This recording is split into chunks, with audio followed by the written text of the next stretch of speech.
Sir Hereward and Mr. Fitz is a 2023 fix-up novel by Garth. He is actually known for his YA series, but this is adult fantasy, and it is actually in the sword and sorcery vein.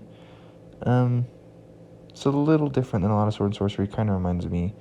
I've only read a tiny bit of this, but of the Godric and Felix stuff, which is kind of close.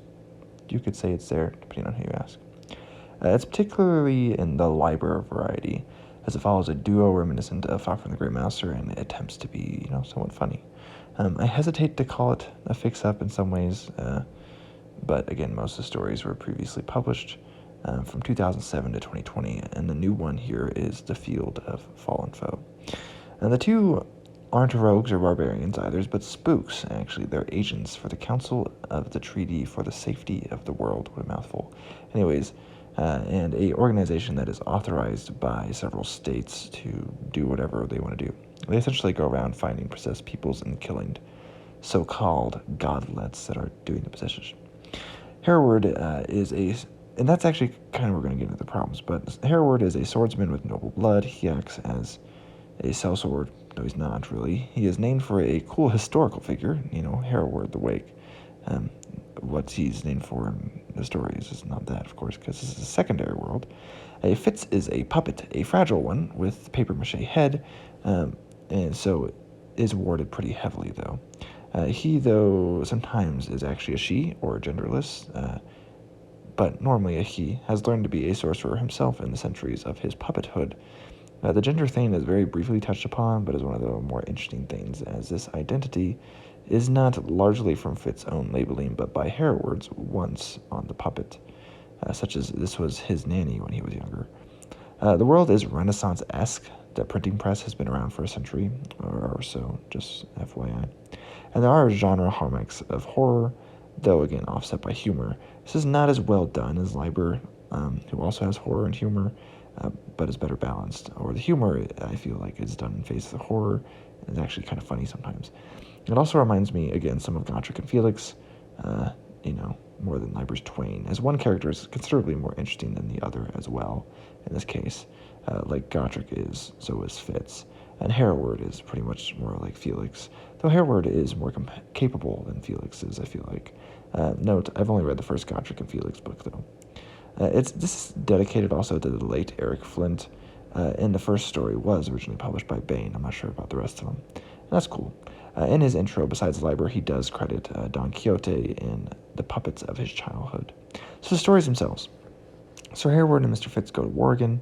It's what it sounds like, and you've heard it in part already.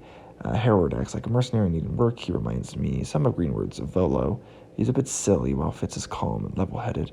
There's action, fantasy, gobbledygook words. I like the info we get of the two at the end. You have Beyond the Seagate of the Scholar Pirates of Sarskoe. This has a part 2 as well, and this one is about pirates and is at sea. Not much to say about the rest besides their names, actually. So we have a suitable present for a sorcerer's puppet, losing her divinity, a cargo of ivories. Home is the Haunter, which also has part 2. A long cold trail, cut me another quill, Mr. Fitz, and the Field of Fallen Foe. So Locus Magazine actually calls this one of the most prominent current descendants of Far from the Great Mouser. And that's actually a well-known critic, but I'm going to disagree with him here. Prominent, maybe, but I'm not sure it's good. It's just, in fact, it suffers from what many sword and sorcery stores suffered from decades ago, with a boring, trite formula. It's not exactly the same. This is not the beefy Blood and Thunder barbarians, so I can appreciate it for that it's going more in this Liber vein. Nyx's formula is never broken, though, right? Once you've read one, you've read all of them, pretty much. Hereward falls for a woman. She turns out to be possessed. Fitz deals with the gauntlet, and the woman is killed. That's a very trite and not very good formula. And while, maybe I can understand that once, but 9 times, it's pretty much what it is. The positive in this is the change of scenery with each story.